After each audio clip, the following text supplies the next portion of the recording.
അമ്പലത്തിൽ പോകാൻ പോവാ. അപ്പോൾ ഹാപ്പി ഓണം. ഞങ്ങളിത് രാവിലെ അമ്പലത്തിലോട്ട് പോകാനായിട്ട് റെഡിയായി ഇറങ്ങിയിരിക്കുക സുന്ദര കുട്ടപ്പന്മാരായിട്ട്. അപ്പം വേഗന്ന് പോകുന്ന വേറൊന്നുമല്ല, മഴക്കാറുണ്ട്. മഴ പെയ്യുന്നതിന് മുമ്പേ ഓടിപ്പോയി നിന്ന് തൊഴുതിട്ട് വരാമെന്നും പറഞ്ഞാണ് ഇറങ്ങിയത്. ഞങ്ങളുടെ മുമ്പേ നൂനിച്ചേട്ടൻ പോയിട്ടുണ്ട്. അപ്പം നൂനിച്ചേട്ടനും വലിയച്ഛനും ഞങ്ങളെ വെയിറ്റ് ചെയ്ത് നിൽക്കാമെന്ന് പറഞ്ഞതല്ലേ, എന്നിട്ട് എന്ത് ചെയ്യുന്നു ഉള്ള ചോദ്യം ചോദിച്ചാണ് അങ്ങോട്ട് പോയത്. പിന്നെ അമ്പലത്തിൽ നമ്മുടെ ഗരുഡൻ്റെ ഒരു അത്തപ്പൂക്കളും പിന്നെ മുറ്റത്ത് വേറൊരു അത്തപ്പൂ, അങ്ങനെ 2 അത്തപ്പൂ ഉണ്ടായിരുന്നു. നല്ല ഭംഗിയുണ്ടായിരുന്നു. പിന്നെ അകത്ത് കയറി തൊഴുതു. ആ തൊഴുതപ്പോൾ ഷർട്ട് ഊരിയതാണ്. പിന്നെ ഷർട്ട് ഇടാൻ കുറച്ച് കഷ്ടപ്പെട്ടു, കാരണം ഞാൻ ഷർട്ടില്ലാതെ നടന്നോളാം എന്നും പറഞ്ഞ് നടക്കായിരുന്നു. അങ്ങനെ തിരിച്ചു വന്ന് ഞങ്ങൾ അമ്പലക്കുളത്തിലെ മീനെയൊക്കെ കണ്ട്. അപ്പം അച്ഛൻ പറയായിരുന്നു, അച്ഛൻ ഇവിടെ കുറേ നീന്തിട്ടൊക്കെ ഉള്ളതാടാ എന്ന്. അപ്പം ദാനൂട്ടനെയും കൂടെ ഒന്ന് നീന്തിച്ചാലോ എന്നൊക്കെ അവൻ ചോദിക്കുന്നുണ്ട്. അപ്പം മുങ്ങിപ്പോകും എന്ന് അച്ഛൻ പറയുന്നുണ്ട്. അവരോരോ ഓർമ്മകളൊക്കെ ഇങ്ങനെ ചേട്ടൻ്റെ സ്കൂൾ ടൈമും, തൊട്ടടുത്ത് തിരുവമ്പാടി സ്കൂളിൽ തന്നെയാണ് ചേട്ടൻ പഠിച്ചത്. അപ്പോൾ സ്കൂൾ ടൈമും ആ കാര്യങ്ങളൊക്കെ ചേട്ടൻ ഇങ്ങനെ പറയുമായിരുന്നു. അപ്പോൾ ആ പറച്ചിലും ആ ഓണം വൈബും എല്ലാം സുന്ദരന്മാരായിട്ട് എല്ലാവരും വന്നിട്ടുണ്ടായിരുന്നേ. സാധാരണ ഞങ്ങൾ എല്ലാവരും കൂടെ ഒരുമിച്ചാണ് പോകുന്നതും വരുന്നതും. പക്ഷേ ഇന്ന് ചേച്ചിക്ക് ഡ്യൂട്ടി ഉണ്ടായിരുന്നത് കാരണം ഞങ്ങൾ 2ആയിട്ടാണ് വന്നത്. പിന്നെ ചേച്ചി പെട്ടെന്ന് തൊഴുത് ചേച്ചിയും ചേട്ടനും കൂടെ അങ്ങോട്ട് പോയി. അപ്പം ഞങ്ങൾ പുറകെ വന്നോളാമെന്ന് പറഞ്ഞ് പതുക്കെ തൊഴുതിട്ടൊക്കെ ഇങ്ങ് പോകുന്നു. ഇതാട്ടോ ഞങ്ങളുടെ അത്തപ്പൂ. അപ്പോൾ അത്തപ്പൂ ഒക്കെ കഴിഞ്ഞ് പിന്നെ മാമൻ അവിടെ നിന്ന് മാമൻ്റെ സ്ഥിരം പ്രാർത്ഥനയിലാണ്. പിന്നെ മാമനെ ഡിസ്റ്റർബ് ചെയ്യേണ്ട, ഇതാണ് ഞങ്ങളുടെ മാമൻ. മാമനെ ഡിസ്റ്റർബ് ചെയ്യാതെ അവിടുത്തെ അത്തപ്പൂവും കൂടെ കാണിച്ചു തരാമല്ലോ എന്ന് വിചാരിച്ചാണ് ഞാനിങ്ങോട്ട് വന്നത്. അപ്പം പൂക്കളമൊക്കെ കണ്ട് ഞങ്ങൾ പിന്നെയും പുറത്തോട്ട് ഇറങ്ങി. വേറെ എങ്ങോട്ടുമല്ല, എല്ലാവർക്കും ഓണക്കോടി കൊടുക്കാൻ വേണ്ടിയിട്ട് ഇറങ്ങിയതാണ്. ഞങ്ങളെക്കാട്ടിലും മുമ്പേ കുട്ടി പട്ടാളം വേറെ ഇറങ്ങിയിട്ടുണ്ട്. അവന്മാർ സൈക്കിൾ ഔട്ടും ഒക്കെ ആയിട്ട് ഇറങ്ങിയത്. അപ്പം അച്ഛൻ വഴക്ക് പറയുന്നുണ്ട്, മഴയാണ്, മഴ പെയ്യും, അകത്ത് കയറെന്ന് പറയുന്നുണ്ട്. പിന്നെ ഇവന്മാരല്ലേ ആളുകൾ, അകത്തിരിക്കുമോ, കിട്ടിയ ചാൻസിന് അവന്മാർ പുറത്തിറങ്ങി. അപ്പം ഞങ്ങൾ പുറത്തോട്ട് പോകാൻ വേണ്ടിയിട്ട് ഇറങ്ങിയതാണ്. അപ്പം തൊട്ടടുത്ത് ഞങ്ങളുടെ വല്യമ്മച്ചി താമസിക്കുന്നുണ്ട്. അപ്പോൾ വല്യമ്മച്ചിയുടെ അടുത്ത് പോകണം, അവിടുത്തെ പിള്ളേർക്ക് ഓണക്കോടി കൊടുക്കാൻ വേണ്ടിയിട്ട്.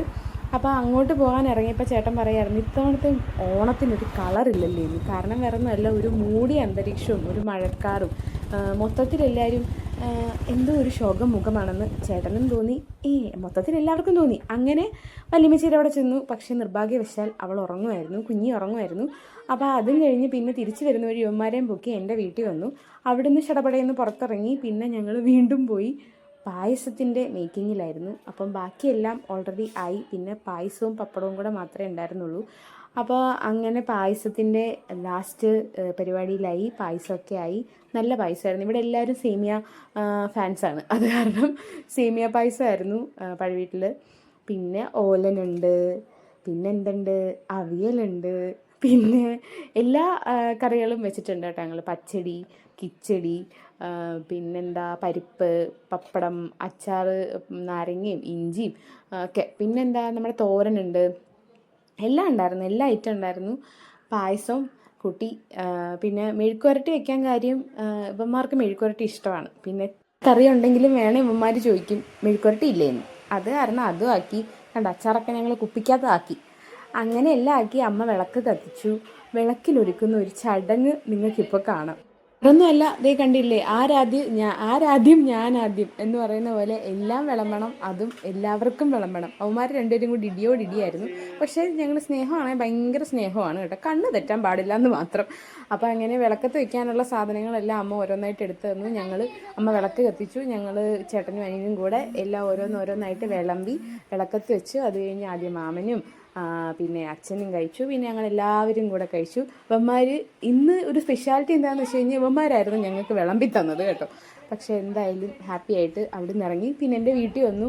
എല്ലാ വർഷവും ഓണം, ഇപ്പം കല്യാണം കഴിഞ്ഞിട്ട് ഓണത്തിന് ആണെങ്കിലും വിഷുവിനാണെങ്കിലും എന്ത് വിശേഷ ദിവസമാണെങ്കിലും 2 സദ്യ അത് മസ്റ്റാണ്. കാരണം അടുത്ത് കല്യാണം കഴിച്ചിരിക്കുന്നത് കൊണ്ടും ഒരുമാതിരിപ്പെട്ട എല്ലാ പെൺകുട്ടികളും അങ്ങനെയായിരിക്കും, സ്വന്തം വീട്ടിൽ പോവുക വിശേഷ ദിവസങ്ങളിൽ എന്നുള്ളത് ഒരു സ്ഥിരം പരിപാടിയാണല്ലോ. അപ്പം ഇവിടുത്തെ ഒരു സ്പെഷ്യാലിറ്റി എന്താണെന്ന് വെച്ച് കഴിഞ്ഞാൽ ഞങ്ങൾ വന്നിട്ടേ ഉണ്ണു. അത് അച്ഛനെന്തോ അടുത്തായതുകൂടെ കൊണ്ടായിരിക്കാം, ഒരു നിർബന്ധമാണ്. അപ്പോൾ അങ്ങനെ അവിടുന്ന് ഓടി ഇവിടെ വന്നു.